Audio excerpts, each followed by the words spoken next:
He spent 20 years fighting monsters and saving another world. He was just used. His reward was finally going home. But the Earth waiting for him is no longer the one he remembers. Monsters are pouring through dimensional rifts, hunters are dying every day, and humanity is only beginning its nightmare. For everyone else, this is the end of the world. For the man who has already saved one before, it's just another Tuesday.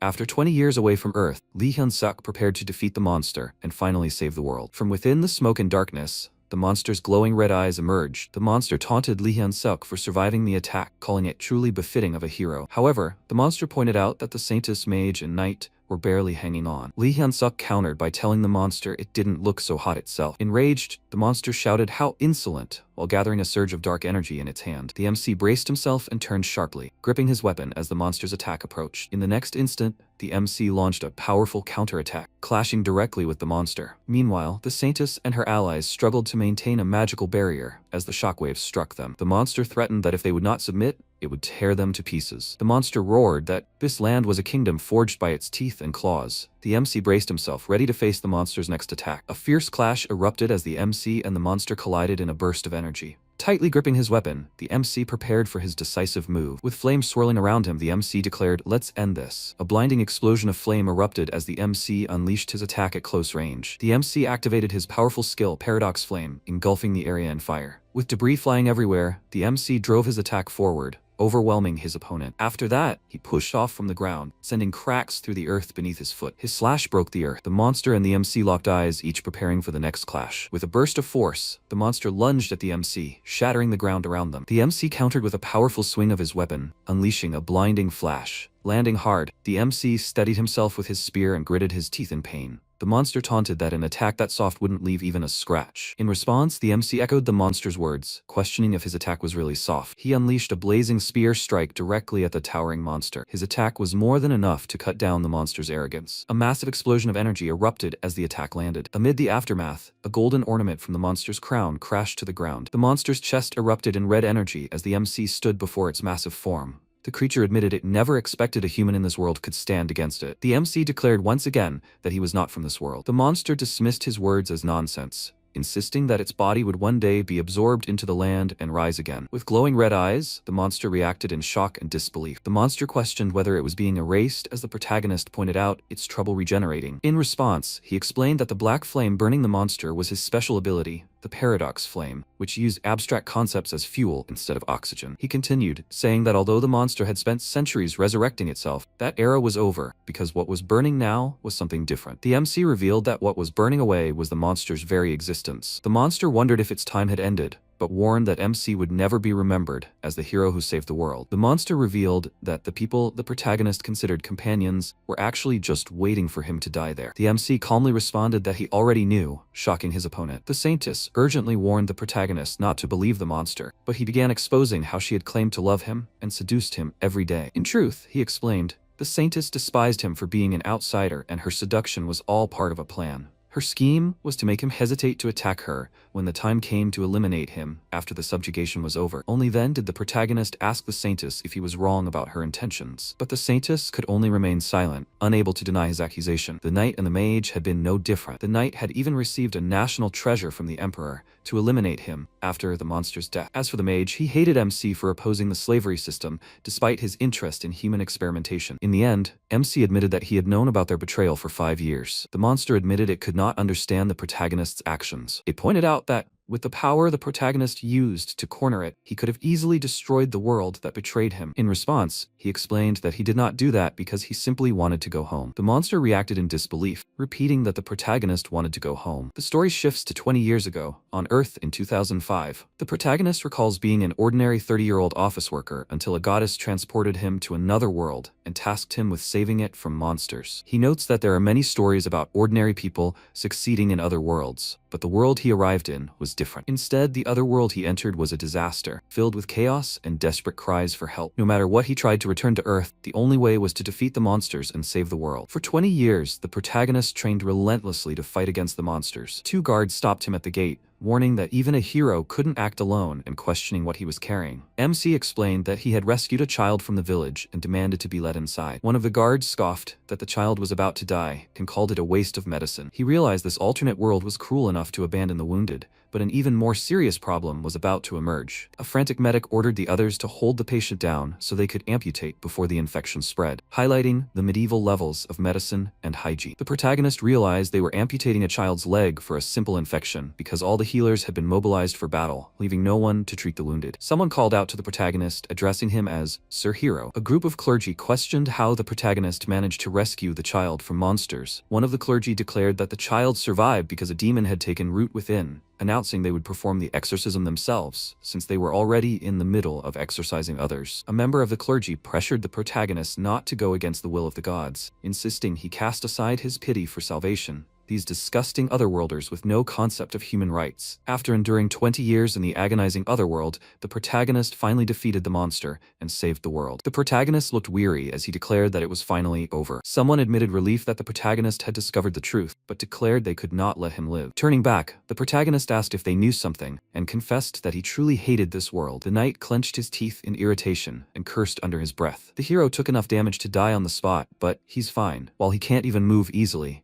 they created a monster just to catch another monster. Raising his voice, MC shouted that he had completed the mission he was given and demanded that they keep their promise. As the beam of light pierced the blood-red sky, everyone looked up in shock. A blinding explosion of light erupted from the sky, illuminating the battlefield below. A divine voice praised him for enduring so much and declared that he had defeated the monster through his arduous efforts. MC reminded the goddess of her promise that after he caught the monster, all his experiences, memories, and even his soul would be perfectly preserved. He continued, recalling that she had promised to send him back to Earth. A divine voice questioned whether he truly disliked this world, warning that if he returned to Earth, all the achievements of hero Lee Hyun-suk would be void. MC dismissed the act, saying the goddess was just relieved he was leaving as promised, while the divine voice admitted the world no longer needed a monster. A divine voice asked the protagonist if he would truly not regret his decision. The main character declared that his only desire was to return to the world he once knew. He finished by saying that was all he wanted. The divine voice responded with a simple very well. At last, the protagonist reflected that this godforsaken otherworld was finally behind him. A blinding pillar of light engulfed the protagonist as the transfer process began. A divine voice explained that since his physical body on Earth had perished, his soul would be placed into a new vessel. The protagonist asked whose body he would inhabit. She said that she cannot explain in detail,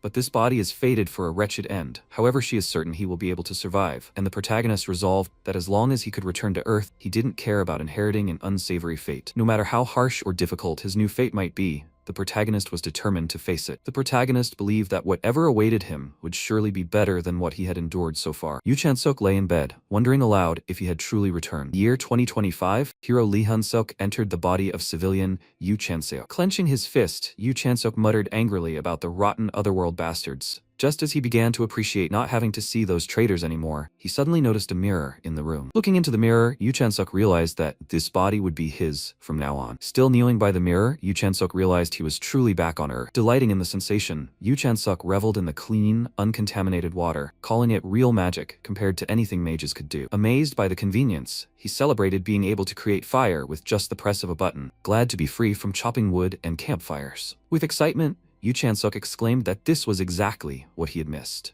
Yoo Chan-suk stared in disbelief at the box of fried chicken, barely able to believe it was real. With wide eyes and drool at the corner of his mouth, he picked up a piece of chicken, overwhelmed by anticipation. As he ate, Yoo Chan-suk exclaimed that the food was so good it brought tears to his eyes, declaring this was what real food tasted like. Tears streaming down his face, he admitted how much he had missed all of this. Looking out the window, Yoo Chan-suk thought that he could finally live a normal life, just as a mysterious red light appeared in the city. Yoo Chan-seok realized he needed to adapt to the present-day Earth, shocked to discover it was already 2025, but decided it didn't matter since the other world's time had matched this world. No matter how difficult it might be to adjust, he believed nothing on Earth could be more horrifying than what he experienced in the other world. He savored the feeling of hot water pouring down instantly in the shower, something he never had to wait for anymore. He appreciated the luxury of cold air that came out with just the push of a button. Looking out at the clear, bright sky, Yoo Chan-suk thought to himself that this was nothing like that nasty other world. Yoo Chan-suk wondered what he should do first in the year 2025, joking that maybe he'd start with StarCraft, as a monstrous figure loomed behind him. The creature lunged at him with a terrifying scream, catching him completely off guard. Shocked and confused, he demanded to know what was happening as an announcement began for all residents. A corrosion rift had appeared in the apartment complex, leaving him bewildered by the unfamiliar term. As the announcement urged everyone to evacuate to the underground shelter,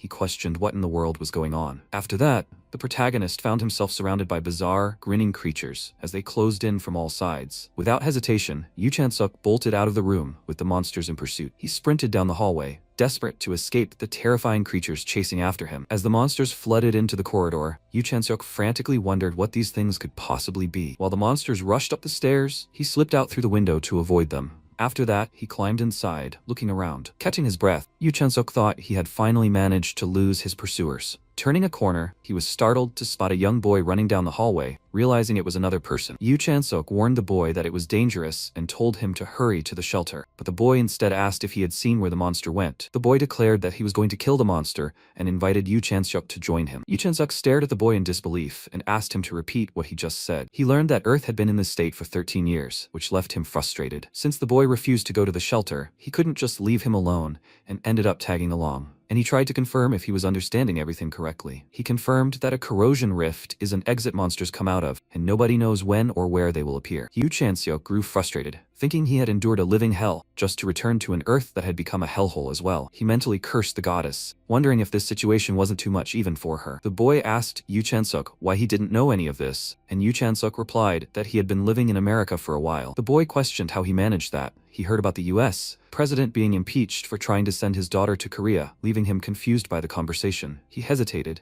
then changed the subject by asking about the hunter he liked, and he shouted Lee Sun-'s name. The boy explained that Lee Sun is in the Janabi Guild, ranked 10th on Earth, and currently fighting a corrosion rift in Chorwon. Even so, Yu Chan-suk wondered how a normal human could be fighting a monster, just like in the world he came from, and questioned how that was possible. He admitted that he especially liked Lee San's cool greatsword. Before the boy could finish talking about a must-see Lee San video, he quickly covered his mouth. Frustrated, Yu Chan-suk thought, damn it, while keeping his hand over the boy's mouth as the boy looked up in confusion. A group of 6 masked monsters appeared, confirming the threat was even greater than it first seemed. Yu Chan-suk quickly counted 5 visible monsters, but realized there was a 6th one hiding. He was relieved that his current body had above-average strength and thought he could handle multiple enemies, but still hesitated. Yu Chan-suk wondered what to do with the frightened boy, knowing something bad would happen if he left him alone. Without a proper weapon, Yu Chan-suk questioned how he was supposed to fight back. He noticed a strange energy swirling in the air and wondered if it could be mana. He became certain it was the same mana he had encountered in the other world. One of the masked monsters was suddenly struck, smoke rising from its head. A burst of energy hit the monsters, causing one to disintegrate, while the others recoiled in shock. Although the mana he had accumulated for 20 years was gone, Yu Chan-suk realized he could use the mana present in the air. He realized he could still use the Paradox Flame, since it was engraved on his soul,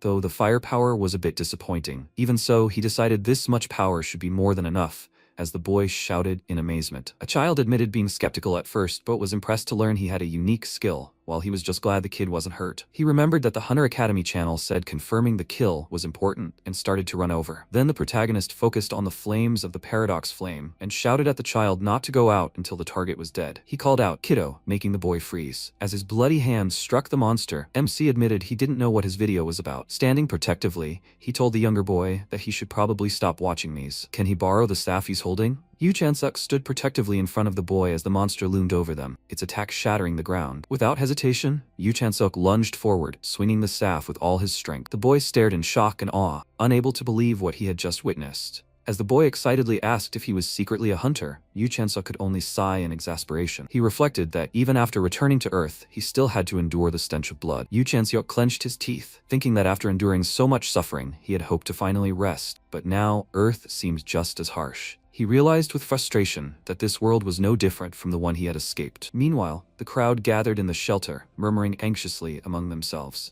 Yu Chan-suk questioned whether little brats was now the term for grade schoolers, while the boy beside him protested that it was a mean way to refer to elementary students. A woman suddenly shouted Yun-sang in alarm, drawing startled looks from those nearby. Yu Chan-suk was thanked by the boy's mother for bringing Yun-sung safely, as she admitted her son could be reckless. Noticing her designer clothes and luxury earrings, Yu Chan-suk realized the boy was actually a rich young master. Suddenly, the room shook, and everyone froze. A massive black fist smashed down, sending debris flying everywhere. The monstrous figure crashed through the ceiling, landing in the middle of the terrified crowd. The monster lunged forward with its jaws wide open, revealing rows of razor-sharp teeth and a lashing tongue. As chaos erupted, someone shouted that the outer wall of the shelter had collapsed and urged everyone to run.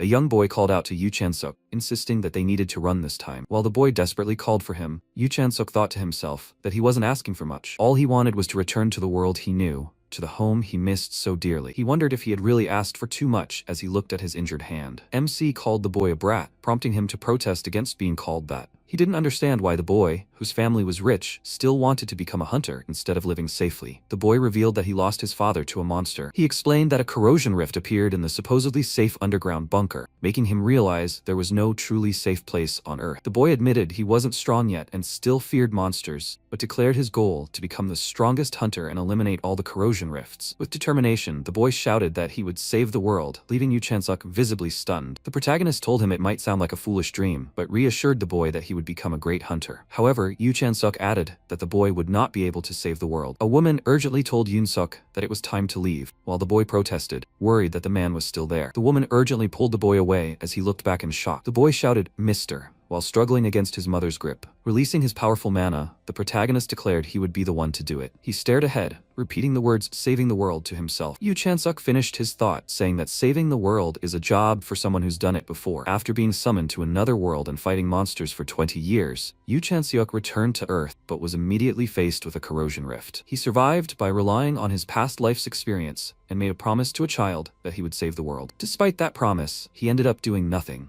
While chewing on a snack, MC casually remarked that he won and that it was too easy. Although people say someone who's saved the world once can do it again, he questioned what difference that really makes. Yu Chan-suk reflects that, although he declared his intentions confidently in front of everyone, his desire to save the world quickly faded. He enjoyed the games and plentiful food he could only dream of in the other world, along with the convenience of a system where anything was possible with a single touch. Since there were already hunters responsible for saving the world, Yu Chan-suk considered ordering some delivery instead. After realizing he had already spent all his severance pay, he recalled that the original owner of this body, Yu Chan-suk, lost his job when the logistics company went bankrupt due to a corrosion rift. Now that his severance pay had run out, MC had already tried to find a new job but saw no way to get a normal one. Because of the constantly appearing corrosion rifts, most companies were going out of business, so he figured it was to be expected. He wondered what he was supposed to do since surviving in modern society required a job, but no one seemed to be hiring. Looking at his phone, Yu Chan-suk noticed a hunter recruitment advertisement. He considers that he does have experience in this line of work as the scene shifts to the Hunter Association building. Inside the building, one person excitedly announces they're going to be a hunter, while another reminds them it's just the hunter selection. Two men commented that the selection test had become just a formality, and now anyone with a unique skill got chosen.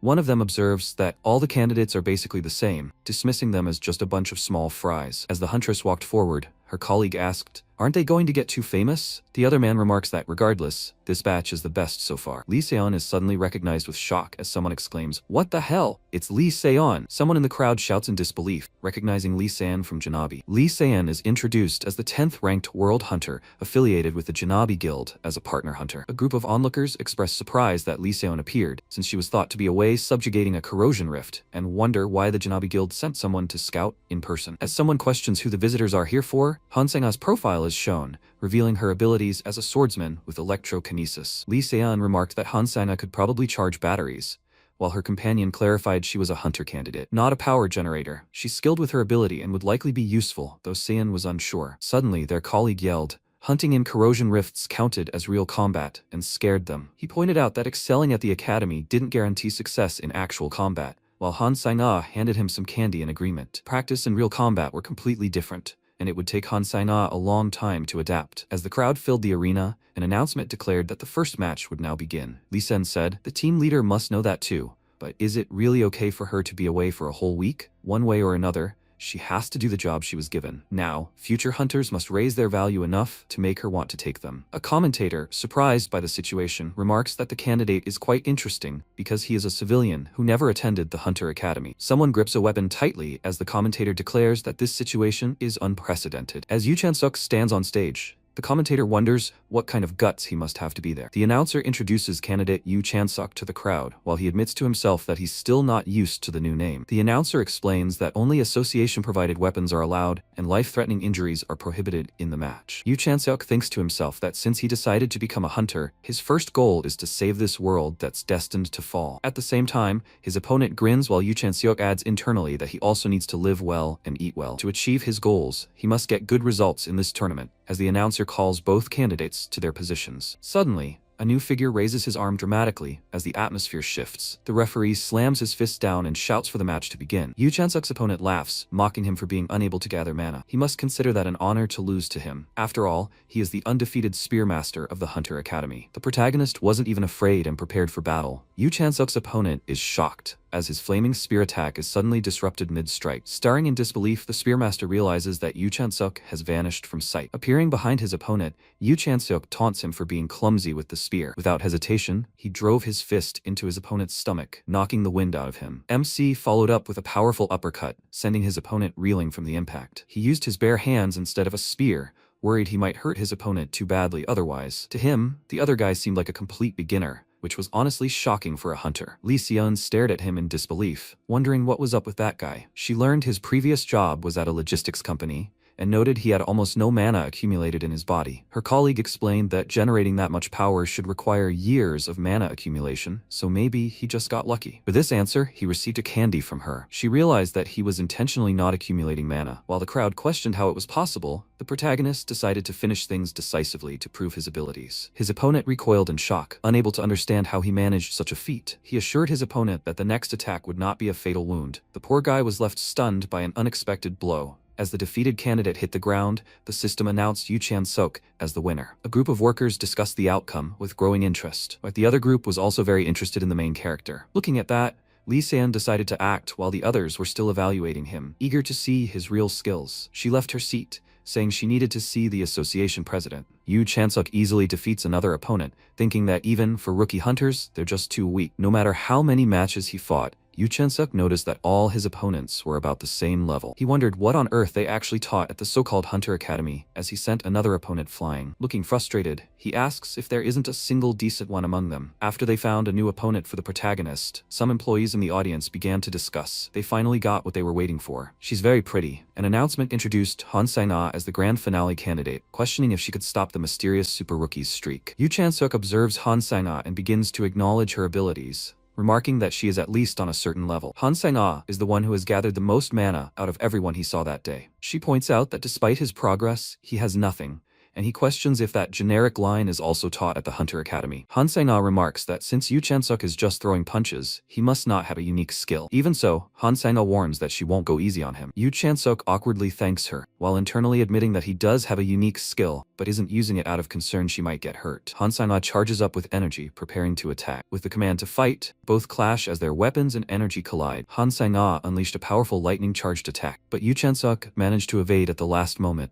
After dodging the attack, Yu Chansuk landed behind his opponent, leaving her stunned by his speed. She couldn't believe that he dodged her lighting just by jumping. Yu Chansuk analyzed her technique, noting that she made the scabbard and blade magnetic with electricity, and used that force to create a railgun effect. He admitted that her skills were the best so far, but pointed out that she had overlooked the most important thing. Yu Chansuk explained to Han Sai-na that she was too focused on attacking quickly and thinking about when to strike. He revealed that Han Sai-na's mistake was laying down a magnetic rail in the air to accelerate her sword. He explained that no matter how fast or powerful the attack was, no one would take a strike with its path in plain sight. His opponent snapped back, telling him not to get cocky. Charging forward with electricity crackling around her, Han Sai-na shouted that she could beat him even without using that technique. MC taunted his opponent, saying he had already dodged the fastest attack and wouldn't get hit by this one. Charging forward with electricity crackling around her, Han Sai-na prepared to strike. A surge of energy erupted as she unleashed her attack, filling the area with light and force. He noticed that she was overdoing it, forcing herself to scrape together mana. The protagonist realized that if she kept this up, her body was going to get wrecked. MC told his opponent that it was cool, but suggested they stop the fight there. She must raise her left hand if it hurts. After that, an incredible punch landed right at her stomach. Han Sai-na grimaced in pain, clenching her teeth as the impact landed. A powerful kick sent the protagonist's opponent flying backward across the floor. A powerful kick landed, sending his opponent crashing into the ground with a burst of force. She stared up in shock, clearly stunned by the impact. Exhausted, she fell to the floor. Spectators gasped in disbelief, realizing that someone had just overwhelmed Han Sai-na, the Academy's top student. Yu Chansuk reflected that while Han Sai-na was more skilled than the others, her reliance on mana had left her lacking in physical training. Yu Chansuk was surprised to see Han Sai-na showing signs of getting back up after her defeat. A hand slowly lifted off the ground, responding to the earlier instruction. Han Sai-na, lying on the arena floor, shakily raised her hand while an official knelt beside her. MC was amazed. He told her to raise it and she really did? As the match ended, Yu Chan-suk walked away, while staff members gathered around Han Sang-na on the arena floor. Someone urgently whispered into the announcer's ear, prompting him to shout in shock. The announcer called for everyone's attention and declared that the tournament's schedule had been changed. A broadcast announces Yu Chan-suk as the winner and instructs him to take a short break, leaving him confused about the match's status. The announcement continues, revealing that Yu Chan-suk and an active hunter will soon have a special match, causing surprise in the arena. The broadcast explains that the match was arranged by special permission of the association president and asks for the crowd's support. While two officials react nervously, Yu Chan-suk realized that the opponent's identity had already been revealed to the audience, and judging by their reactions, the challenger must be a highly skilled hunter. He wondered if the special match meant that she had personally stepped up to test his abilities, noting that situations like this were the same, both in that world and on Earth. A voice addressed him directly, confirming his name as Yu Chan-suk. The same voice apologized for appearing without warning, and explained that there was no other way to verify his skills. His opponent introduced herself as Lee Se-en of Janabi, standing confidently with her massive sword. Lee Se-en remarked that the stage had been too small for Yu Chan-suk until now, and challenged him to a match. Lee Se-en told Yu Chan-suk he could refuse if the challenge was too much, while he internally recognized her as the 10th-ranked hunter in the world. He assessed the overwhelming aura and composure coming from Lee Se-en, realizing she was a true professional and that it would be tough to face her even with a spear in his current body. But despite the odds, Yu Chan-suk smiled in anticipation. He agreed to start the match immediately, surprising the referee. MC admitted he hadn't used much stamina so far and thought he might be able to see through her strategy. As Han Sang-ah was carried away on a stretcher, Yu Chan-suk decided that if he had to fight Lee Se-en anyway, it was best to get the best possible results in the tournament. His internal monologue continued, concluding that Lee Se-en was the perfect opponent for that goal. Yu Chan-suk prepares for the challenge, wondering if he should raise his value. Meanwhile, the audience and staff reacted with shock as the tension in the arena rose. His opponent swung her weapon down with incredible force, aiming straight for him. He blocked the attack just in time, gritting his teeth as the impact sent sparks flying. In disbelief, MC wondered how a woman's body could possess so much power. She pressed her assault, forcing him to defend against another powerful strike. The clash sent them flying backward across the arena as the crowd watched in shock. Lee Se-en realized that her speed had dropped considerably compared to the beginning of the fight. Yu Chan-suk internally curses that it's not a lack of openings, but rather his body doesn't have the physical ability to exploit them. Lee Se-en remarked that she had been hoping for a good warm-up, but asked if Yu Chan-suk was already tired, admitting she had not expected him to last 30 minutes. She then declared that she would make it easy for him as she swung her massive sword. At the same time, Yu Chan-suk notes that he has practically no mana stored up. He realized there wasn't much mana in the atmosphere to draw from. Since he had no other choice, he decided to use his special move. With determination, the protagonist activated Paradox Flame.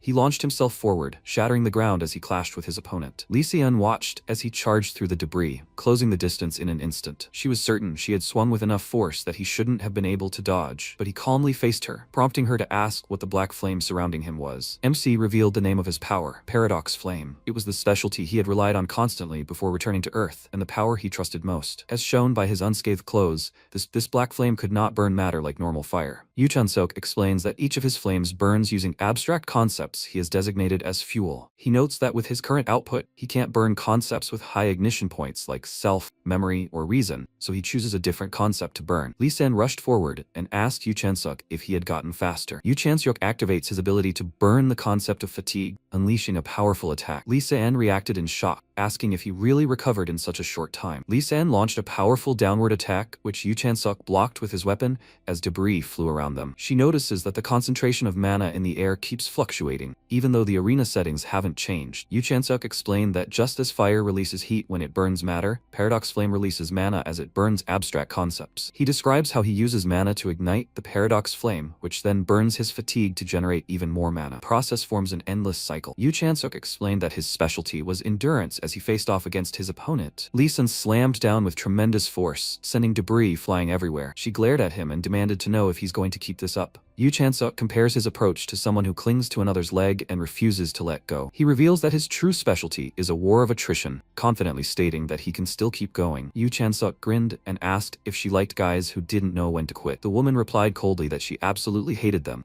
When a tree is set on fire, only ashes remain, and ashes that have already burned cannot be burned again, just as paradox flame leaves behind a residue. If everything is burned away until only ash remains, that will be when the paradox flame disappears. After a while she stated, 4 hours and 17 minutes. Hunter Lee Se-eun stood over Yu Chan-sok, asking if he wanted to continue after holding out for so long, while he begged for mercy. An announcement declared that with Yu Chan-sok's forfeit, Hunter Lee Se-eun was the victor. Two men in suits reacted in shock upon seeing a lollipop, exclaiming about it. Lee Se-eun handed over a lollipop and mentioned that her business card was included as a reward for hard work. The business card revealed Lee Se-eun's affiliation as a partner hunter with Janabi LLC Team 3. She told him they would talk about the details later and to just give her a call for now. The announcement declared the hunter selection trials over and called winner Yu Chan-sok to the stage, while he wondered if Janabi was a hunter's agency. After a while he bit down on the lollipop, breaking it with his teeth. Yu Chan-sok marveled at how his smartphone now contained a hunter license and offered so many advanced features compared to the past. After noting that the device really had everything, Yu Chan-sok was addressed by someone confirming his identity as a hunter. A large, muscular man greeted Yu Chan-sok, remarking that he looked much better in person than on camera. Yu Chan-sok noted how tall the man was and asked for his identity, after which the man offered his business card. The business card revealed the man's name as Yoon Sung-hyun,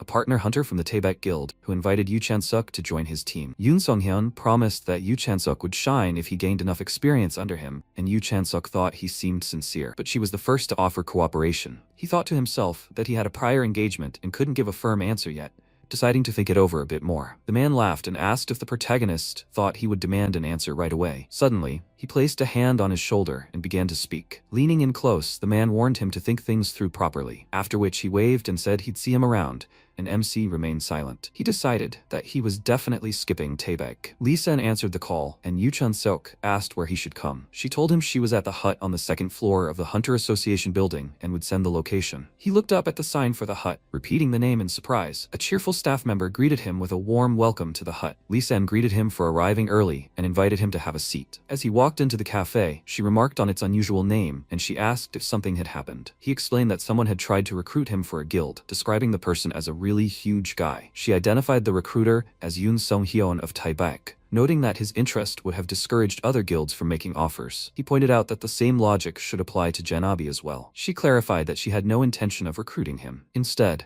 she suggested he could work as a freelancer without being affiliated with a guild. She explained that Yoon Sung-hyun was probably going to offer him a junior position. He asked what a junior was and what a partner hunter meant, prompting her to recall he hadn't attended the Hunter Academy. She explained that hunters in a guild are usually ranked as junior, senior, or partner. She explained that juniors and seniors belong to teams led by partner hunters who can be thought of as salaried employees. Partner hunters, on the other hand, have shares in the guild instead of a salary and share the net profits like business owners. Yu Chan-sok commented that the system sounded exactly like a law firm, and Lee Se-eun added that guilds were modeled after law firms. She clarifies that it's not necessary to join a guild or go through the junior and senior ranks to become a partner hunter. Yu Chan-seok realizes that if he becomes famous and achieves respectable results, guilds will automatically come looking for him. She enthusiastically agreed, but he couldn't figure out why she kept giving him candy. He realized that without connections or experience, it would be difficult for him to get any proper requests. She offered to help him with that, completely free of charge. The protagonist admitted that he didn't understand why she would go this far for him. Lee Se-eun explained that in the future,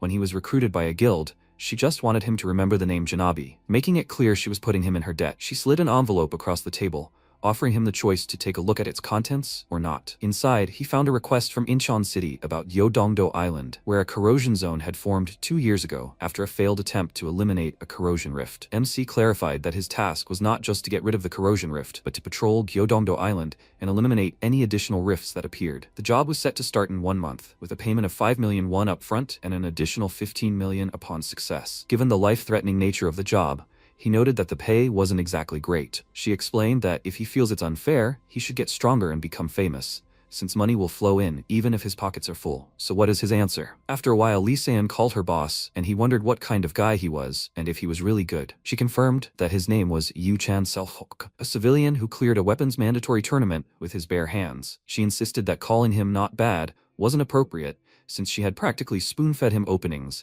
and he still lasted 4 hours against her. A voice on the phone questioned if her performance was limited by holding back her power, but she insisted she was a veteran hunter with 10 years of experience. She explained that her experience came from surviving harsh environments, and admitted she should have easily outmatched him, but lasting 4 hours was remarkable. Looking out the window, she thought that even if she were reborn, she would never encounter another monster like him. Despite all the praise he received, the boss reminded that no matter how highly he was rated, there were still limits. The Jeodongdo Island mission specifically requested hunters with prior mission experience. His skills may be excellent, but will he be able to keep up with veteran teammates? Lee Se-en reassured the boss not to worry about that concern, because he was paired with someone reliable. The leader agreed to trust her judgment. He wondered what the kid would be like if he ever reached her level. She warned that the answer might not be pleasant. If Yu Chan-suk ever reached this level, things would change. The newcomer would be able to take down the boss as well. 1 month earlier, a delivery worker repeats the address for apartment 1506 as he searches for the correct door. Struggling with the weight of the package, the delivery worker wonders aloud what could possibly be inside. After finishing one delivery, the worker checks the label for the next package. He announces that the next delivery has arrived as he approaches the door. Yu Chan-suk sits in front of the large case and remarks that it's unbelievably long. After opening the case, Yu Chan-suk inspects the spear and decides it should be fine with a new part. He introduces the elixir, explaining that it's a potion hunters use in emergencies because it contains condensed mana for urgent situations. The typical way of handling mana is compared to drinking water from a purifier,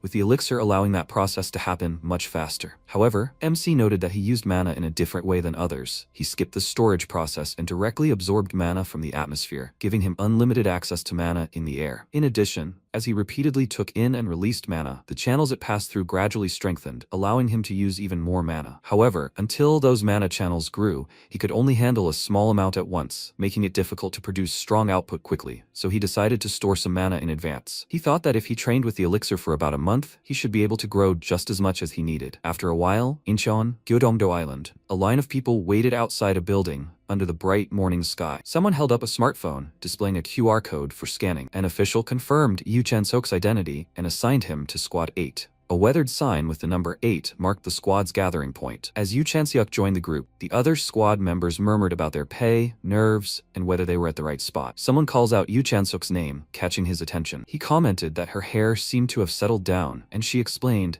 it was just static electricity before. Sang-na pointed out that they were in the same squad and suggested working together during the mission, but he questioned why he should. She replied that he was stronger than her, and she could learn from him. Then, he sarcastically joked about his shoulders falling off from awe. Han Sang-ah jokingly asks if his shoulders dislocate often and warns about the dangers for a spear user, while Yu Chan-suk internally notes that she has no sense of humor. A staff member calls for everyone's attention before the mission briefing begins. Once Squad 8 has gathered, the staff member announces that the mission briefing will now commence. The staff member explains that since there are hunters participating for the first time, he will also go over the terminology, prompting Yu Chan-suk to wonder if he's being singled out. He details that corrosion rifts are classified from Class 1 to unclassified, with Class 1 being the most dangerous, and notes that the first rift in an area is called Alpha. The staff member states that the Alpha corrosion rift is currently located at the church in northern Insari, and urges everyone to avoid it since rifts grow stronger over time. The staff member explains that their mission is to patrol Yuknairi and Jeodongmyeon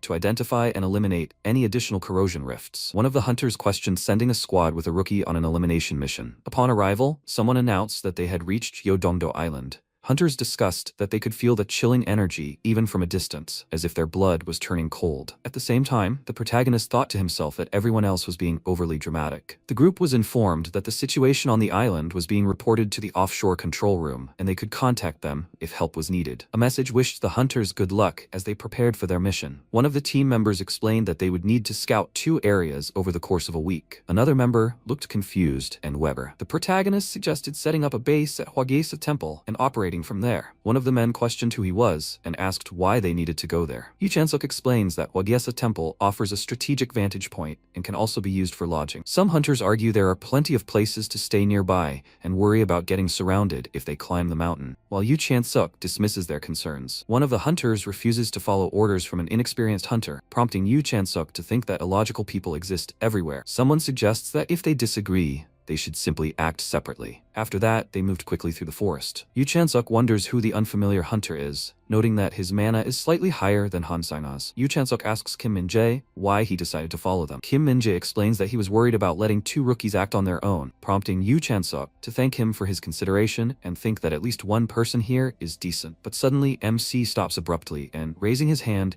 tells his allies to stop. Yu Chan-suk quietly instructs Kim Min-jae to peek over to the other side. Kim Min-jae nervously peers around the corner to see what lies ahead. A large group of monstrous creatures gathers in the forest clearing, blocking the group's path. Kim Min-jae anxiously suggests they should take a detour, warning that there are at least 50 enemies ahead. MC told him to calm down and asked what his unique skill was, prompting surprise about fighting the monsters. Pressing further, he insisted that it's natural for a hunter to fight corrosion creatures, and repeated his question about his unique skill. Kim Min-jae hesitantly revealed his skill was Flame. Fireball was the ability they were most confident in. The protagonist instructed him to attack first on his signal, leaving him shocked by the request. Han-sana asked what her role would be, and the guy was shocked. Was she in cahoots with him? Kim Min-jae protests that it's reckless to face 50 enemies with just the 3 of them, especially since this is their first mission. While Kim Min-jae suggests radioing the other hunters, the protagonist points out that they won't arrive in time. The protagonist explains that unlike their group, which departed directly from Hwagesa Temple, the other hunters are currently searching along the coast. He continues that radioing the others is risky, because there's no guarantee anyone will arrive, and if the monsters scatter,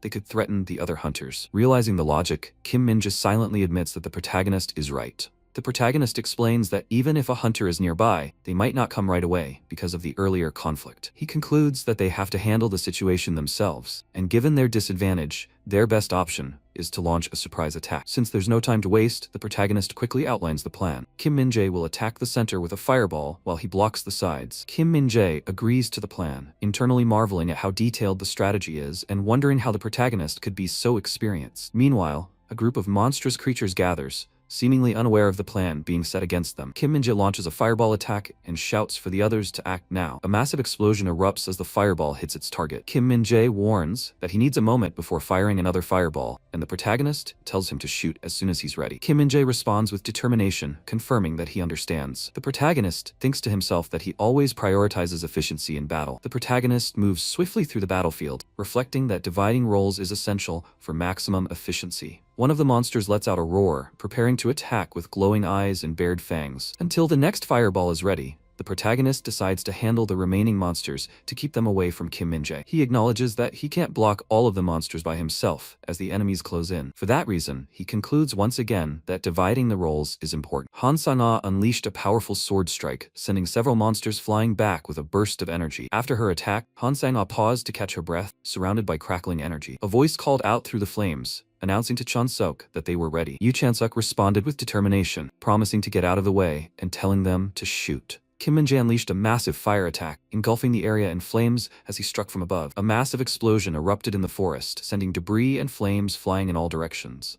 MC shouted, "Kill them both." Smoke and dust billowed up into the trees as the aftermath of the blast settled over the area. Yu Chan-suk stood quietly with his weapon, surveying the destruction left behind. MC began to say that everyone did a good job, but trailed off mid-sentence. His ally pointed a gun at him, and he was very nervous about this. But Min-jae smiled awkwardly and asked him to step aside, while he thought he was about to shoot him. After that, he shooted the gun at the monster. Han Sai-na questioned if Kim Min was implanting a microchip, and he explained that after the mission, a contracted junk dealer would collect the bodies. When Yu Chan-suk asked about the junk dealer, Kim Min-jae clarified that recovering byproducts from the corpses was difficult because they were bulky and heavy. Kim Min-jae explained that if they tag the bodies with chips, junk dealers will arrive after the mission to collect anything valuable. He continued, saying the dealers appraise the items, sell them, split the profits, and return the remainder to the hunter, who implanted the chip after taking their commission. Yu Chan-suk asked if the junk dealers could be trusted, and Kim Min-jae replied that it's important to find a reliable one and sign a contract. Kim Min-jae praised Yu Chan-suk for his performance, amazed that the three of them managed to handle 50 enemies together. Suddenly, a monstrous enemy crashed down from above, forcing Yu Chan-suk and Kim Min-jae to brace themselves for the impact. After being knocked back, MC quickly asked if everyone was okay. As they regrouped, Min-jae demanded to know what was happening now. The protagonist glanced ahead and remarked that it looked like something was coming. A monstrous figure appeared,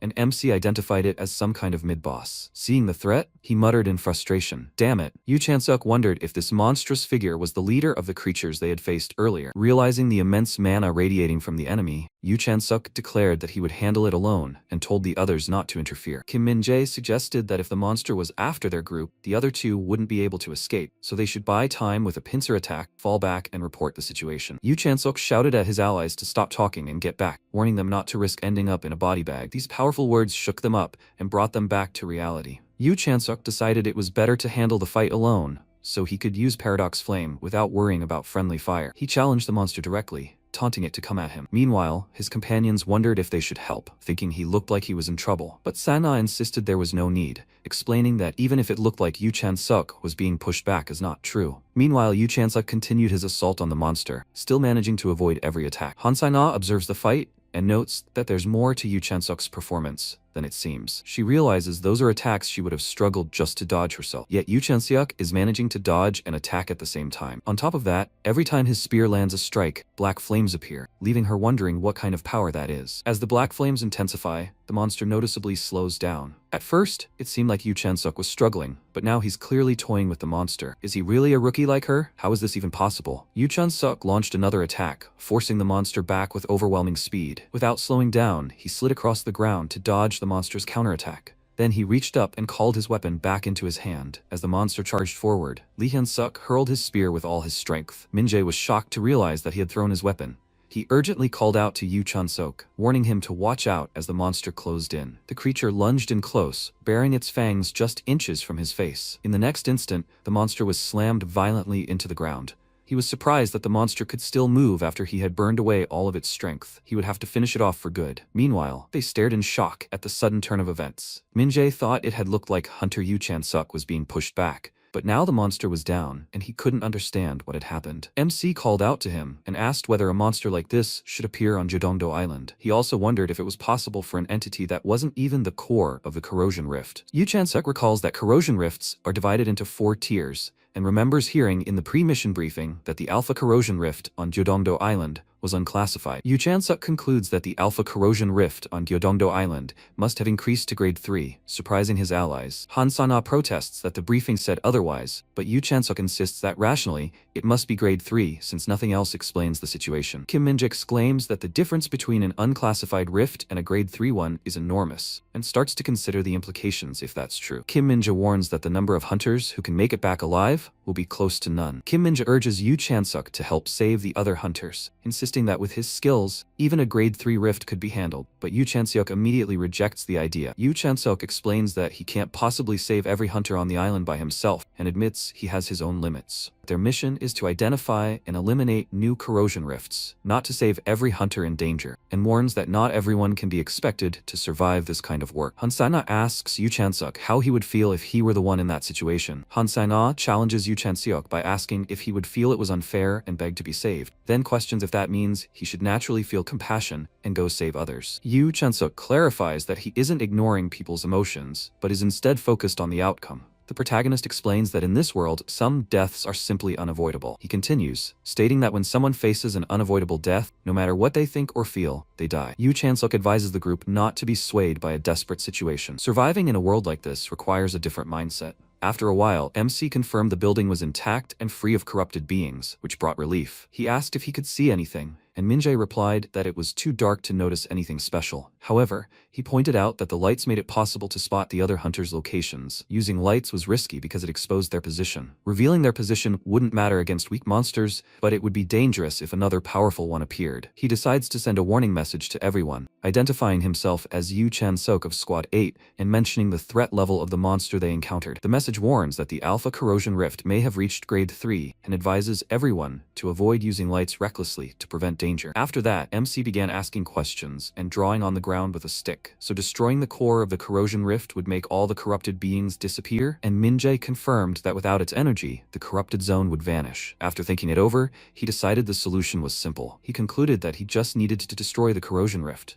Later, the allies fell asleep, and the protagonist reached out to place a small box with a button on the floor. Yu Chanseok recalls that the device should sound an alarm if a monster approaches, so he feels safe letting his companions rest. He thinks it's fortunate he confirmed the location of the Alpha Corrosion Rift during the briefing, believing things should go smoothly at this rate. Suddenly, Yu Chanseok's eyes widen in shock as something unexpected happens. Realizing what just happened, MC muttered that he had jinxed it. Clenching his fist as energy sparked around it, he demanded, "You again?" An enormous monster stands before him, and he hadn't seen that face before. Inside the Gyeongdo Island Hunter Association Situation Room, an operator reported that signals from some Team 5 hunters had been lost, and they were presumed dead. Another staff member urgently relayed that monsters were moving in an organized fashion, confirming a casualty from Team 3 and questioning how this could happen in an unclassified corrosion rift. Realizing the severity of the situation, the manager ordered reinforcements, activation of the emergency contact network, and an urgent request for cooperation to all nearby hunters. Suddenly, a staff member alerted the manager that someone was approaching the Alpha Corrosion Rift, prompting a shocked response. The manager urgently ordered his staff to contact the person heading toward the Alpha Corrosion Rift and demanded to know their identity. A staff member identified the individual as Hunter Yu Chanseok from Team 8, noting he was the first to recognize the corrosion rift upgrade. The manager instructed his team to connect to Yu Chanseok's terminal and confirm his status, realizing this upgrade was unprecedented and that Chanseok was the first to respond. Someone concluded that if anyone could provide an answer, it had to be Yu Chanseok, just as the connection was being established. Yu Chanseok was caught off guard by the monster's speed, exclaiming that it was much faster than he expected. Yu Chanseok angrily berated the operators for their lack of proper investigation, threatening revenge for putting him in danger. He realized that his paradox flame, in its current state, wasn't strong enough to kill the monster. Against such a powerful enemy, Yu Chanseok needed to weaken it with paradox flame before finishing it off with his spear. Despite his efforts, the beast refused to go down.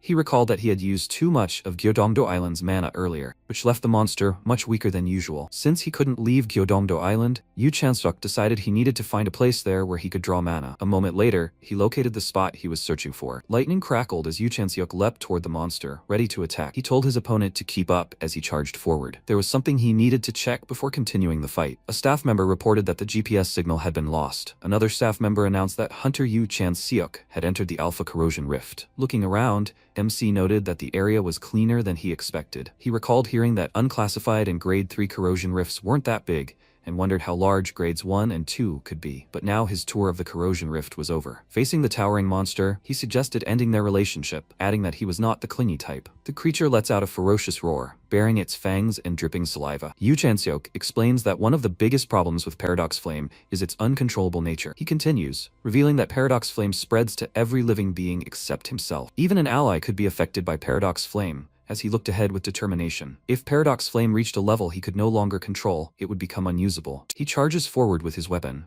unleashing the power of Paradox Flame against his enemy. As the purple flames erupt, Yu Chanseok continues his assault, fully embracing the uncontrollable force. The monster is engulfed by the raging Paradox Flame, overwhelmed by its destructive energy. Turning back with a confident look, he remarked that fighting alone meant the drawback hardly mattered. The important part was about to begin. Blue energy courses through Yu Chanseok's chest as he activates his power. The energy spreads to his heart and throughout his ribcage, illuminating his internal mana pathways. The mana he absorbed spreads to every corner of his body, widening and strengthening his mana pathways. Yu Chanseok remarks that this process is more efficient than he expected. A monstrous beast covered in crackling purple energy lowers its head, saliva dripping from its mouth. A glowing magical circle appears in the night sky, radiating energy above the landscape. Yu Chanseok realizes what his opponent was planning and comments on it with a knowing smile. Several hulking monsters charge forward, their jaws open wide as they prepare to attack. MC asked, so he called for backup? Facing the charging monsters, Yu Chanseok declares that trying to overwhelm him with numbers is now meaningless. A massive surge of dark energy erupts around Yu Chanseok, tearing through the ground and engulfing the area. He realized he was several times stronger than before, though still not at the level he had reached in the other world, and wondered where the core of the corrosion rift was. He recalls that, according to Hunter Kim Min-jae, the core should be the strongest corrosion creature in this space. Suddenly, a menacing voice commands Yu Chanseok to stop. A shadowy creature raises its weapon and ominously declares that a powerful force crashes down, sending water and debris flying across the area. Yu Chanseok observes the monster and remarks that it was waiting for his Paradox Flame to die out, noting its intelligence. As he understood, the core of a corrosion rift is on completely another level. The monster confidently declared that he would kill him. Yu Chanseok assessed his current strength and decided he should be able to pull off a 4-hit combo. Without hesitation, he launched himself forward to begin his attack. His weapon slashed through the air, sending sharp energy blades toward his opponent. The monster raised its weapon to block the incoming attack, bracing for impact. Sparks flew as the monster's weapon clashed violently with Yu Chanseok's strike. A burst of blue energy exploded as Yu Chanseok's attack struck the monster's weapon at close range. Dual Orbit Spear. A spiraling blue energy attack launched the monster backward, shattering the ground beneath it. The monster stared in shock, unable to react to the sudden assault. The Dual Orbit Spear generates a blue trajectory that repeats the initial strike 4 times. If he attacks together with the trajectory, it's simply a technique that repeats 4 consecutive strikes. At that moment, the monster faces another fierce attack from the protagonist's spear. However, he wonders what would happen if the blue trajectory attacked a beat late instead. This adjustment creates a tricky 2-part spear round that's much harder for the enemy to dodge. Faced with a pincer attack unfolding with a time lag, the opponent is left at a disadvantage. Anyone is bound to make a mistake. The protagonist declares to his opponent that it's over. After that, he launches a powerful attack right into the monster. Each mana attack pierces the creature's body, leaving holes through it. As the creature's mask begins to break apart, The protagonist admits he thought it would just dissipate, and that would be the end. The protagonist examines a glowing object in his hands, questioning if it is some kind of box. He carefully opens the mysterious purple box, trying to figure out its purpose. Suddenly, the protagonist reacts in shock as something unexpected happens. Inside a control room, staff urgently report that the corrupted zone is spreading and they've lost contact with Team 9's hunters. Multiple voices announce that the reinforcement hunters have encountered monsters, and interference is making it difficult to land on Jodongdo Island. One of the staff members stares in fear, wondering if this is the end. He despairs that unless a miracle happens, he can only stand by and watch as the hunters are wiped out when someone suddenly calls out for the manager. A staff member urgently announces that a message has arrived from Hunter Yu Chanseok, who entered the Alpha Corrosion Rift, prompting another to demand what it says. Another staff member says they'll put the message on the main screen, revealing that the Alpha Corrosion Rift on Gyodongdo Island has been taken care of. The staff confirm that the Alpha Corrosion Rift signal on Gyodongdo Island has vanished, and all corrosion creatures that encountered the hunters have been annihilated. One of the staff members stares in disbelief, calling the recent event a miracle. How is it even possible? Yu Chan-suk sits under the night sky and remarks that the air is nice. A powerful impact sends a monster crashing through a wall, as several figures are thrown back by the force. Han Sang-ah unleashes a fierce sword attack, electricity crackling around her as she strikes. Han Sang-ah grips her electrified sword tightly, preparing for the next attack. While catching her breath, Han Sang-ah realizes there are too many enemies now, and that Yu Chan-suk is gone. Min-jae called her name as they stood back to back. He wasn't sure. Will they even make it out of this alive? Han Sang-ah notes that Kim Min-jae is already at his limit, as they both struggle to keep going. Han Sang-ah, gripping her sword with a wounded leg,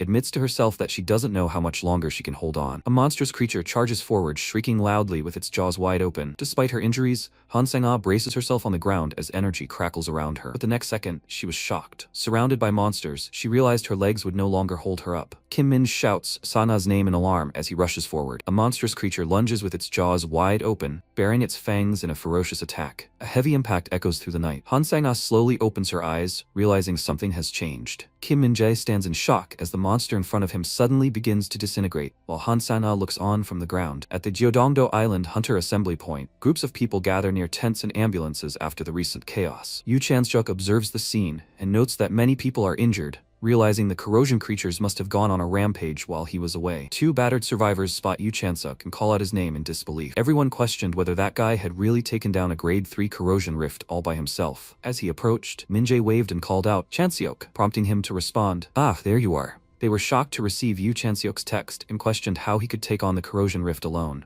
MC claimed he acted out of concern for the hunters, while privately noting that managing his image was also a skill. He remarked that he would have set out before sundown if he had known, just as someone approached and addressed him as Hunter Yu Chan-seok. Bayan Jongtae introduces himself as the third branch manager for the northern Gyeonggi Incheon province from the Korea Operating Corporation. Yu Chan-seok realizes Bayan Jongtae was the one who summoned him and asks if he has a moment to talk. The mayor would like to see him. Yu Chan-seok wonders if ordering people around is just something old folks do. He recalls that his contract never specified the bonus for clearing a grade 3 corrosion rift and decides to negotiate the price since he's already here. A man greets Yu Chan-seok and says, "It's a pleasure to meet him." The man introduces himself as Lee Pil-jae, the communications and liaison officer. As they walk down the hallway, Lee Pil-jae tells Yu Chan-suk that the mayor has been sincerely looking forward to this meeting and was shocked by the report from Jodongdo Island earlier that morning. Lee Pil-jae explains that after seeing the report, the mayor cancelled his entire morning, while Yu Chan-suk downplays his actions, saying they could have met later and that it wasn't anything impressive. Lee Pil-jae insists that a rookie hunter destroying a grade 3 corrosion rift single-handedly hasn't happened since the days of the Great Pioneer, while Yu Chan-seok admits he found it tough to handle alone. While Yu Chan-suk reflects on the precedent, Lee Pil-jae announces to the mayor that Hunter Yu Chan-suk has arrived. Mayor Park thanks Yu Chan-suk for coming all the way to meet him. Mayor Park Ji-yeon introduces himself and apologizes for summoning Yu Chan-suk in such terrible weather. He invites him to sit and asks the officer to bring them some coffee. As the coffee is served, the mayor praises Yu Chan-suk for his outstanding service to the country. The mayor explains that Jodongdo Island was a major problem due to budget constraints and expresses relief that Yu Chan-suk resolved it at a low cost. While sipping his coffee,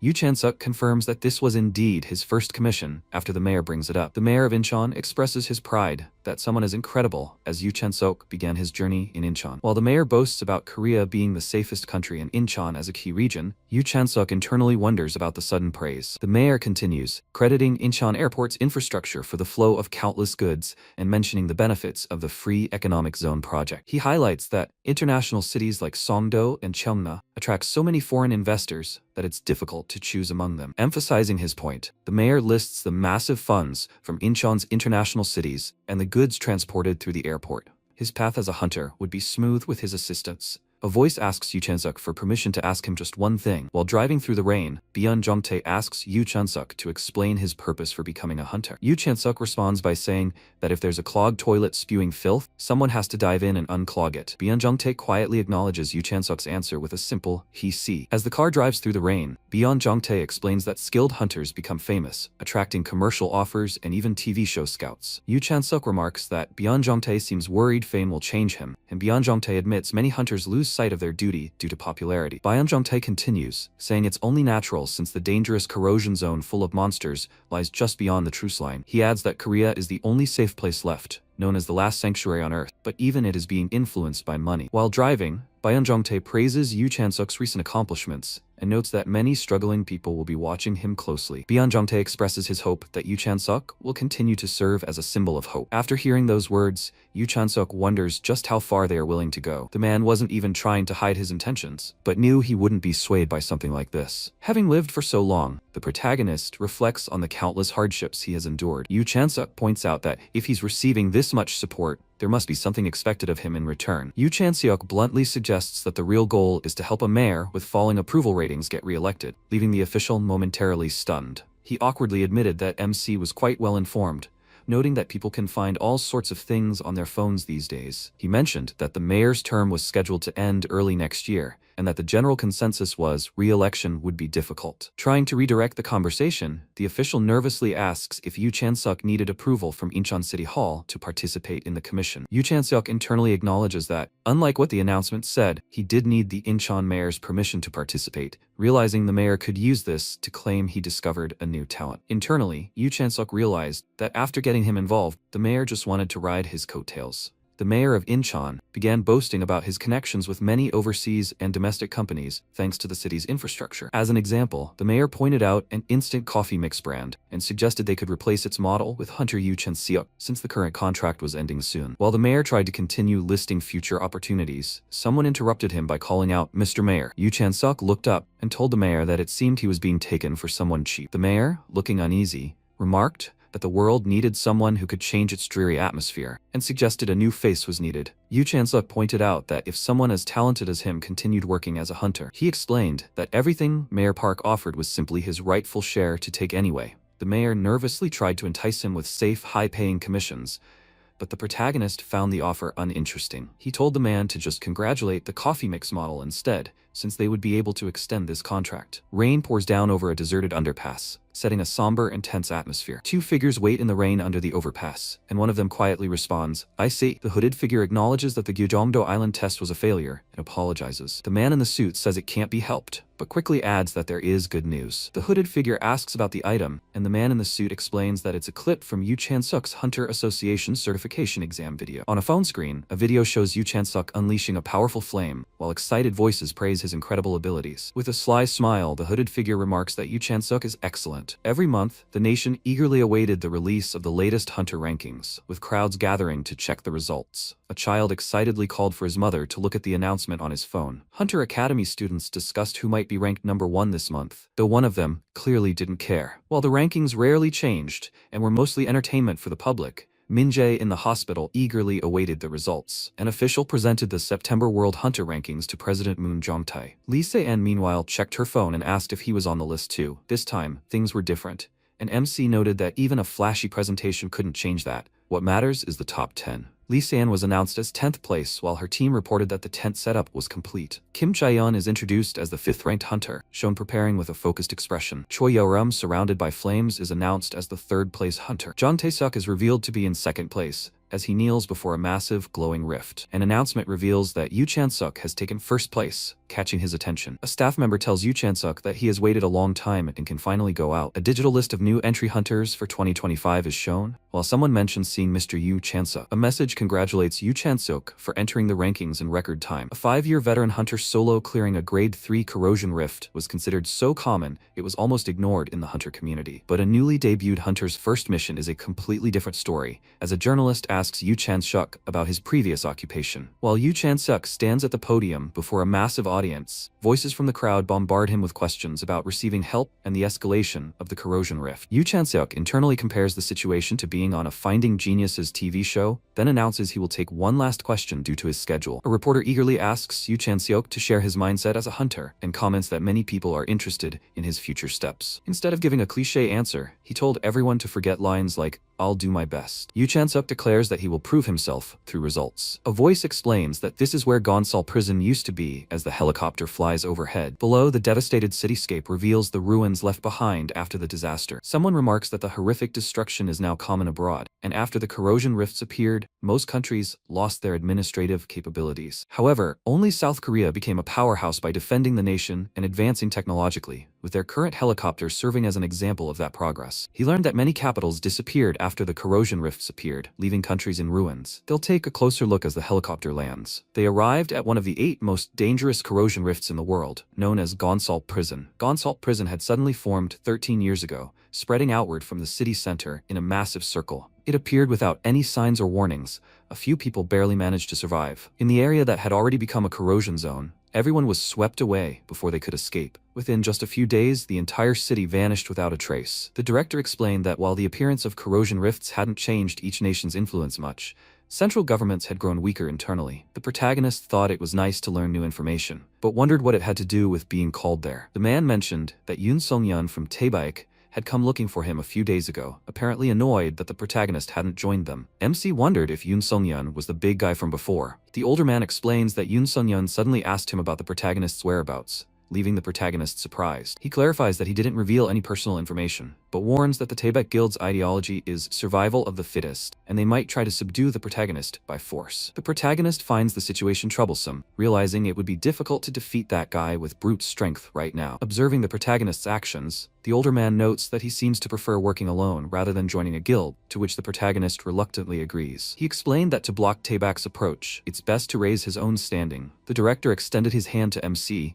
and said that he can do it by completing major missions proposed by him, for example. As expected, he realized there was a motive behind his offer, and the protagonist asked if there was something he wanted in return. He clarified that what mattered was the clear fact that he had given him help. That's all he needs to remember. MC thought, that much isn't difficult. It's not a big deal for him, since it's a mission from the president. It'll be good for building his reputation. When he asked what exactly he would be doing, he explained that he would be escorting a cargo ship from Busan to Nanning City, because transporting daily necessities through the corrosion zones was difficult. While reviewing the cargo list, the protagonist questions whether luxury items like high-end porcelain and a luxury sedan really count as daily necessities after 20 years. The older man explains that for some people, those items are necessities, and expresses surprise at the protagonist's mention of 20 years. The protagonist admits he doesn't understand why such things are needed in a country where the central government has collapsed. The director explained that even though many countries were collapsing due to corrosion rifts, international politics still mattered. Realizing these goods were meant to maintain certain relationships, the protagonist decided to decline this particular request. The man urgently insisted that the Korean government considered this matter very important. Even so, Chan-seok refused to change his mind,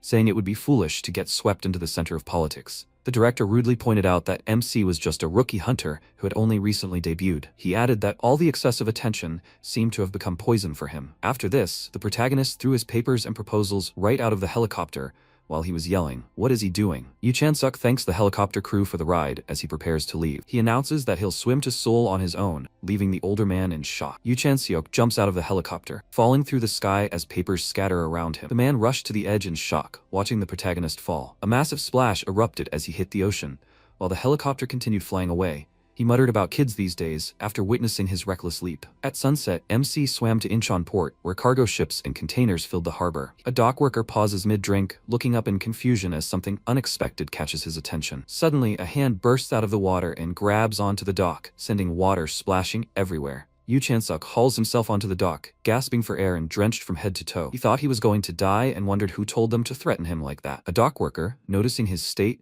commented that he must have been through a lot, and the protagonist thanked him. He decided that what he needed to do now was build his strength. He planned to prioritize solving the trickiest requests and become a big shot, and not to be swayed by anyone else. MC looked at his phone and decided that this mission seemed like a good choice. A system window confirms that the mission has been accepted, requesting hunters to help the Association of Kidnapping Victims on Tsushima Island. The interface displays that the estimated corrosion rift is grade 2. After accepting the mission, Yu Chansuk lets out a sigh as he sits alone against the sunset. Yu Chansuk remarks that he's going to be busy for a while. On September 3rd, fishermen from Jioja Island and Tongyang set out to sea for the jumbo shrimp season. However, the sea was not as it usually was. Corrosion creatures that had nested on Tsushima Island appeared and began kidnapping the fishermen as if hunting them. According to a survivor who barely escaped, the captured fishermen are still alive. The mission is to go to Tsushima Island, rescue the hostages, and eliminate the corrosion rift. Yu Chansuk reviews the mission details on his phone, confirming the objective he needs to accomplish. He notes that the reward for completing the mission is 55 million won, and considers the possibility of handling it alone. If he succeeds by himself, Yu Chansuk realizes that the entire reward will go to him, making it a worthwhile amount. On top of the money, he imagines that a successful solo rescue would give him a convincing heroic story and immense fame. He decided it was worth the challenge, but hesitated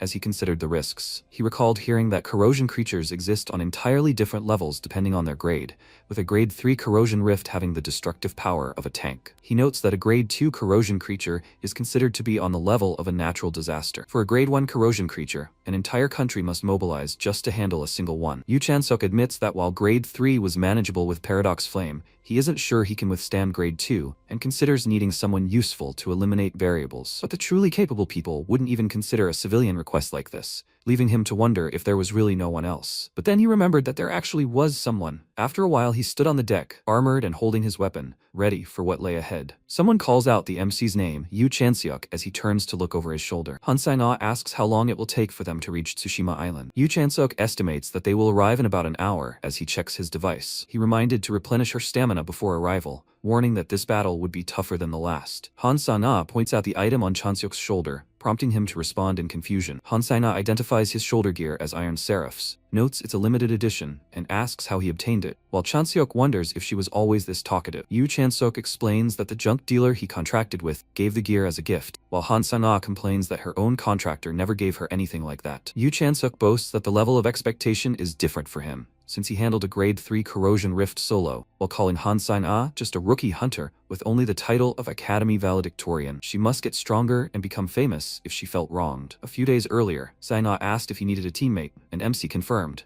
asking if it was possible. She recalled how they almost died in the grade 3 corrosion rift, and now a grade 2? He stared at his phone in silence, lost in thought, after which the protagonist challenged her, asking if she wanted to become stronger. He recalled how she once said that, since he was stronger, she could learn from him. He promised that if she still felt the same, he could guarantee results by teaching her. According to him, Sai-na could become several times stronger than she is now. So what will she do? She knew the reason why she must become stronger. She couldn't hesitate. For that goal, she would jump into hell itself without a second thought. Suddenly, a system window flashes with a loud warning as an alarm begins to sound. An urgent announcement reports that an unidentified object has been detected ahead, revealing the silhouette of a tattered ship through the mist. Han Sai-na questions if it's really a ship, while the protagonist confirms there are 5 ships in total. The protagonist wonders how they can reach the ships, noting that they must move secretly because civilians are present. He asks Han Sai-na if she has a good method for handling the situation. He started hinting at that very ability of hers. She can do it, right? Sang-na was very happy to have the opportunity to tease him and asked, "Well, finally there's something he can't do, huh?" She laughed very hard, saying it was really easy and mocking him for admitting he couldn't do it. While carrying MC through water, he told her to be careful because she was splashing everywhere, explaining he couldn't run on water yet. The protagonist looks ahead in surprise as he continues moving through the water. He instructs Han Sai-na to handle the nearest ship, prompting her to ask why. The protagonist senses mana and notes that the energy grows stronger and more dangerous the further back it goes. Han Sai-na reacts in shock as she realizes something is wrong. Someone peers through the mist and questions whether the figure they see is actually human. The protagonist told her to open her eyes wider,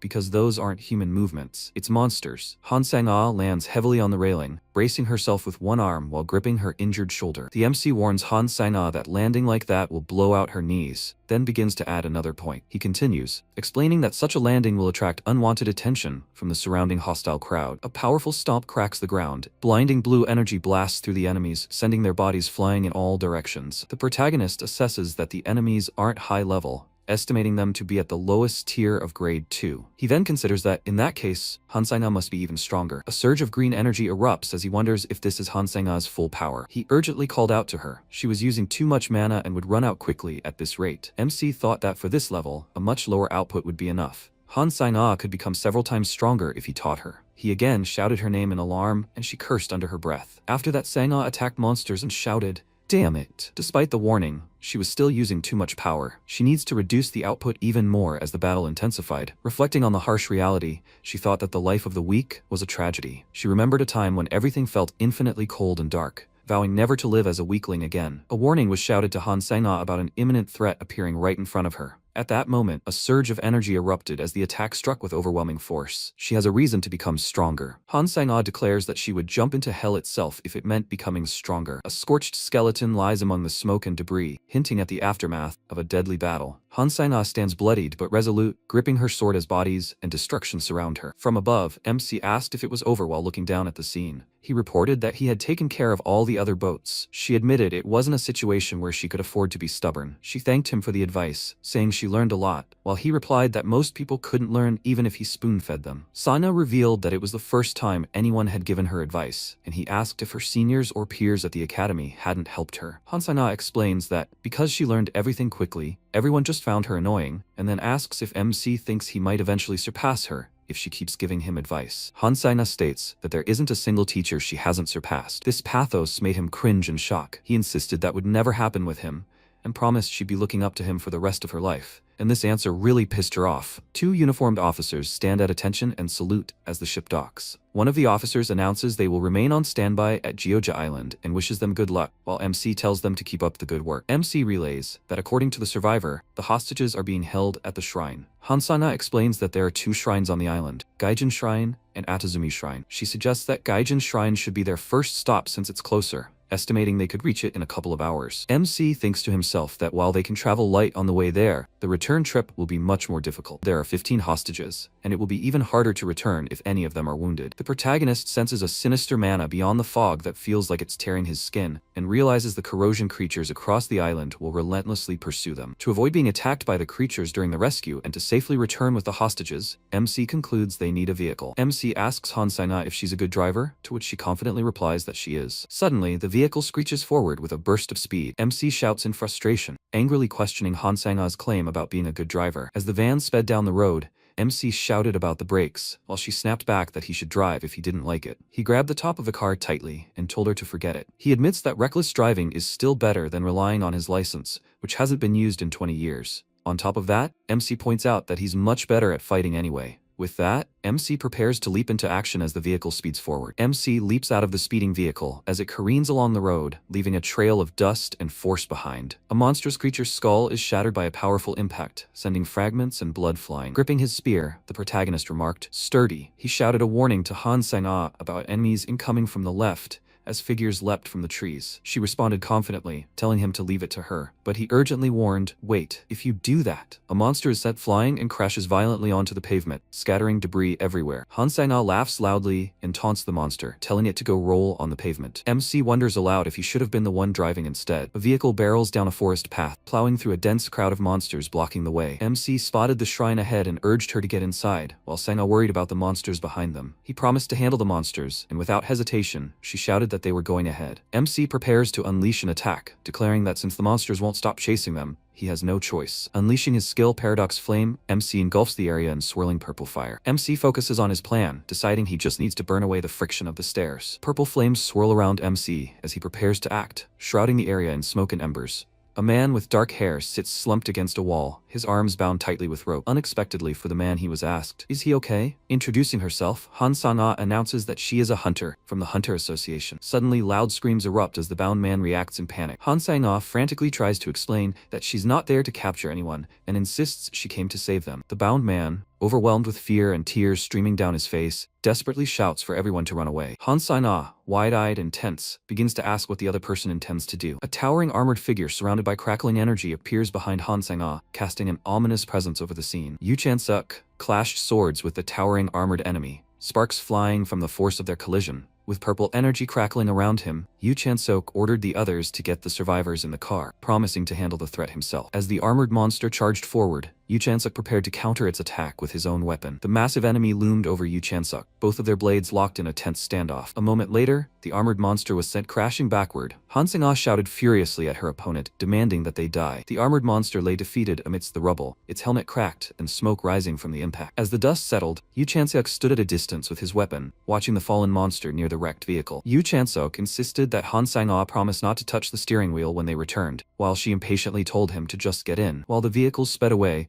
she confirmed that all the hostages were safely on board. Sang-ah stared forward, and after that urgently warned MC to watch the front. A swarm of red-eyed monsters emerged from the darkness of the forest. One of the skeletal monsters with glowing red eyes appeared menacingly close. Yu Chansuk realized that the monster was still alive, even after being hit by a car. She was shocked when he asked to borrow her sword. She protests that asking a swordsman for their sword is a huge insult, while monsters with glowing red eyes approach. The protagonist insists that people's lives are more important than a swordsman's honor, reminding Han Sang-ah of what truly matters. Reluctantly, Han Sang-ah releases her sword, handing it over. With the sword now in hand, the protagonist prepares to face the oncoming threat. The protagonist admits he didn't expect to have to use this item so soon. A few days earlier, the protagonist was inside the Jiodongdo Grade 3 corrosion rift. Looking surprised, the protagonist realizes what he has found. He identifies the object on the ground as a glove. After putting it on, the protagonist confirms that it wasn't just an ordinary glove. The protagonist observes that the glove is gathering mana from the atmosphere. He reasons that while the glove is likely just basic equipment meant to supplement mana, for him it means much more. Taking into account the glove-type mana battery's maximum storage capacity, he estimates it will last about 5 minutes. During those 5 minutes, the protagonist believes he can become strong enough to rival Lee San. At that moment,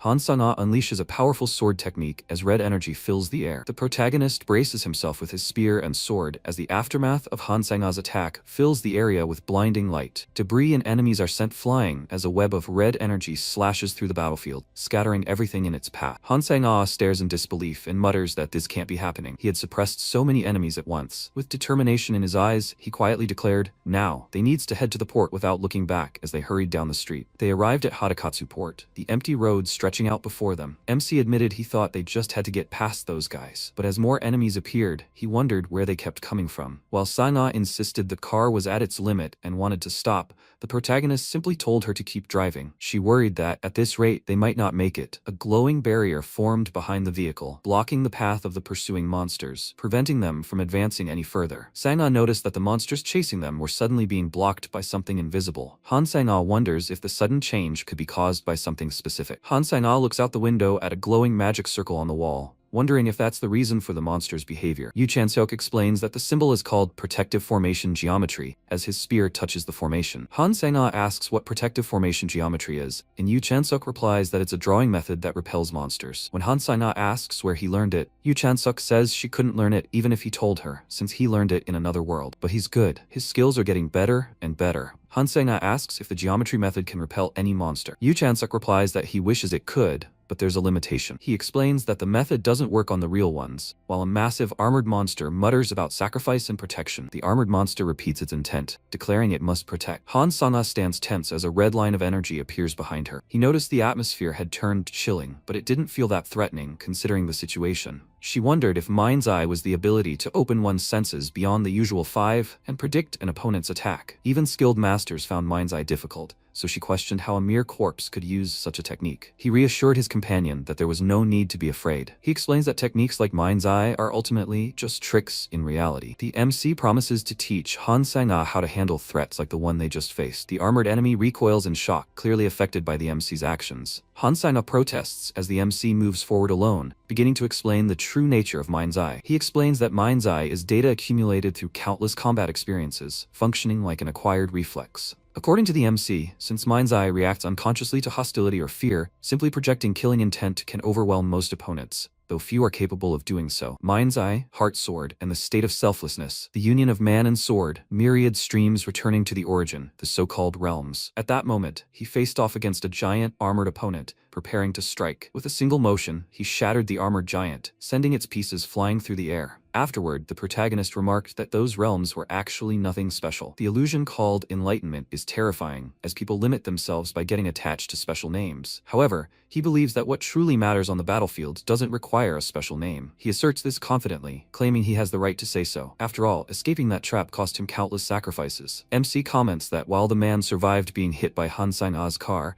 it's unfortunate his ultimate move is only mind's eye. She wondered what she had accomplished on her own during this subjugation. While she kept telling herself this was her best, Chansok's strength far exceeded what she had imagined. She couldn't do this with a half-hearted mindset. For the sake of her goal, she pressed forward. She quietly said she had a favor to ask of Chansok. Sang-ah looked him in the eyes and asked to be taught for real.